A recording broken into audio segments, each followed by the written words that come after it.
किया ज़िबा कातिल ने रुक रुक के ऐसा, किया ज़िबा कातिल ने रुक रुक के ऐसा, ज़बा थक गई मरहबा कहते कहते। सलाम, नमस्ते, सत श्री अकाल। मैं हूँ आपके साथ हर्षिता मिश्रा और आप देख रहे हैं टाइम्स मेल। इस वक्त मिडिल ईस्ट में हूतियों के खौफ से पूरा का पूरा पश्चिम कांप उठा है। अमेरिका से लेकर ब्रिटेन और ब्रिटेन से लेकर इजराइल तक हूतियों के हमले को देखकर हिल गया है। इतना जबरदस्त और बुरी तरह से हूतियों ने हमला किया कि अमेरिका की नेवी भी हैरान है। हूतियों ने इस बार जो हमला किया है उससे जहाज को बहुत नुकसान हुआ, यहाँ तक कि जहाज के क्रू मेंबर भी मारे गए हैं और कुछ की हालत नाजुक बनी हुई है। अपने अचूक निशाने से पूरी दुनिया में अपनी बादशाहत का इक्का मनवाने वाले हूतियों ने इस बार अमेरिका के जहाज को निशाना बनाया, जिसके बाद अमेरिका और ब्रिटेन पर यमन के हूती भारी पड़ते नजर आ रहे हैं। वहीं दूसरी तरफ पूरी दुनिया में इस बात का शोर मच रहा है कि हूतियों को कैसे रोका जाए। हूतियों के हमले से बचने का आखिर कौन सा इलाज हो सकता है। हूतियों को अमेरिका और ब्रिटेन के हमले से कोई फर्क नहीं पड़ता। अमेरिका और ब्रिटेन जनवरी से ही यमन में हूतियों के मिलिट्री अड्डे पर हमला कर रहे हैं, लेकिन अमेरिका और ब्रिटेन के किसी भी हमले का हूतियों पर असर नहीं हो रहा। जितना ज़्यादा यमन पर अमेरिका और ब्रिटेन पर हमले कर रहे हैं, उतना ही ज़्यादा हूती हमला कर रहे हैं। पर इस बार का हमला शायद पहले के मुकाबले ज़्यादा खतरनाक है। अभी मंगल के रोज़ ही खबर सुनने में आई थी कि हूतियों ने अमेरिका 2 युद्धपोतों पर हमला कर दिया, जिसे डिस्ट्रॉयर शिप भी कहा जाता है। और अमेरिका ने हूतियों को हमले को नाकाम कर दिया, लेकिन इससे पहले हूतियों ने इजराइल के जहाज स्काई सेकंड को हमला कर दिया, जिसके बाद जहाज में आग लग गई। पर इतना तो तय है कि हूतियों को समझाने के लिए उनकी बात माननी होगी। गजा पर इजराइल का हमला जारी है और यह हमला इजराइल रोक नहीं रहा। वो हमास के नाम पर अब 30,000 से ज़्यादा फ़लस्तीनियों को मार चुका है। मरने वालों में हज़ारों की तादाद में औरतें और बच्चे भी शामिल हैं, लेकिन अमेरिका और ब्रिटेन को इस मौत से कोई असर नहीं हो रहा। अमेरिका और ब्रिटेन इस नरसंहार से बहुत खुश है और इसे अपना समर्थन भी दे रहा है। अमेरिका लगातार इजराइल को हथियार दे रहा है, उसी हथियार का इस्तेमाल गजा में आम लोगों को मारने के लिए किया जा रहा है। अमेरिका अपने वीटो पावर के जरिए सीज़फायर के प्रस्ताव को कई बार यूनाइटेड नेशन में रोक चुका है, लेकिन हूती भी इस बात को कह रहे हैं कि उनका हमला तब तक नहीं रुकने वाला जब तक फ़लस्तीनियों पर हमला बंद नहीं हो जाता। जब फ़लस्तीनियों पर घेराबंदी खत्म नहीं होगी तब तक उनका हमला जारी रहेगा। लेकिन अमेरिका के जहाज़ पर हमला होने के बाद समंदर में कोहराम मच गया है। इससे पहले खबर सुनने में आई थी कि हूतियों के हमले के बाद ब्रिटिश जहाज़ रूबीमार पूरी तरह से समंदर में डूब गया है। लेकिन जिस तरह से हूतियों के हमले ने इस बार अमेरिकी जहाज़ को नुकसान पहुंचाया, उससे पूरी दुनिया में हूतियों के नाम से हड़कंप मच गया। आखिर कैसे हूतियों के हमले से खौफ में है पूरी दुनिया, बताएंगे आपको और भी बहुत कुछ। लेकिन आप अगर हमारे चैनल पर आप अपना कोई विज्ञापन देना चाहें तो आप हमारे व्हाट्सएप नंबर पर हमसे संपर्क कर सकते हैं। हमारा व्हाट्सएप नंबर है 9990454200। आपके स्क्रीन पर हमारा व्हाट्सएप नंबर नज़र आ रहा है, जिस पर आप संपर्क कर सकते हैं और विज्ञापन दे सकते हैं। लौटते हैं अब खबर की तरफ। जुमेरात का दिन पश्चिमी मीडिया के लिए सबसे बुरा दिन साबित हुआ, क्योंकि पश्चिमी मीडिया को अमेरिका के बारे में बुरी खबर सुनने को मिली। हूतियों ने एक अमेरिकी जहाज पर हमले का दावा किया और इस हमले में अब 3 लोग के मारे जाने की खबर भी सामने आई है। बीबीसी ने अमेरिकी अधिकारियों के हवाले से जानकारी दी है कि दक्षिण यमन के पास एक मालवाहक जहाज पर हूतियों ने मिसाइल से अटैक कर दिया, जिसके बाद चालक दल के 3 लोग मारे गए। ये पहली बार है जब हूतियों के हमले में कोई क्रू मेंबर मारा गया। बीबीसी का कहना है कि बारबाडोस के झंडे वाला 2 कॉन्फिडेंस पर हमले के बाद आग लग गई है, जिसके बाद उस जहाज को छोड़ दिया। मिडिल ईस्ट में तैनात अमेरिकी नेवी ने भी बयान जारी किया है।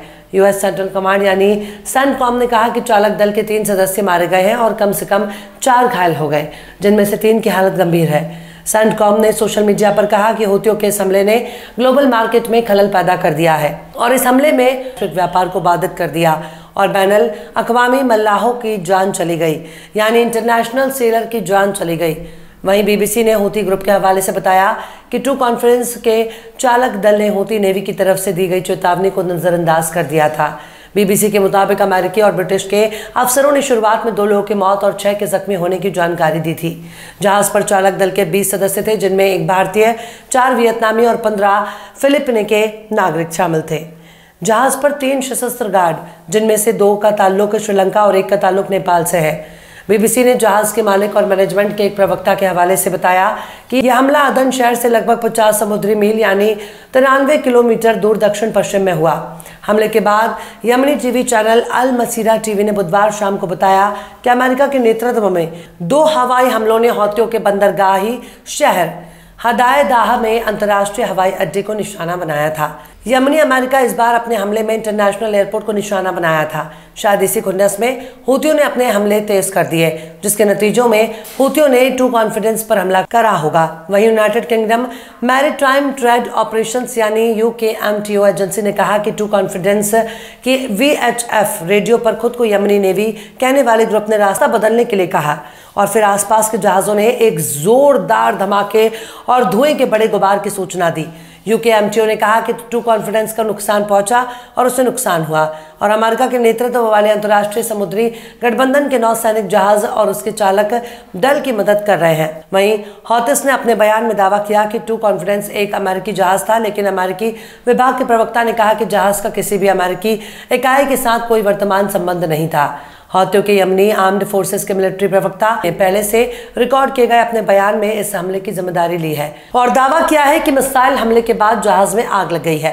उन्होंने कहा कि उनके हमले तब तक जारी रहेंगे जब तक फिलिस्तीनियों के ऊपर से घेराबंदी हटाई नहीं जाती। खैर, अब गजा की बात की जाए तो गजा में मरने वाले फिलिस्तीनियों की तादाद में लगातार इजाफा होता जा रहा है। अल जजीरा के मुताबिक 7 अक्टूबर से गजा में इजरायली हमलों में कम से कम 30,717 फिलिस्तीनी मारे गए और 72,000 से ज़्यादा जख्मी हुए। लेकिन अभी भी इजरायल के हमले जारी हैं और अमेरिका बहुत ही बेशर्मी के साथ इजरायल की मदद कर रहा है।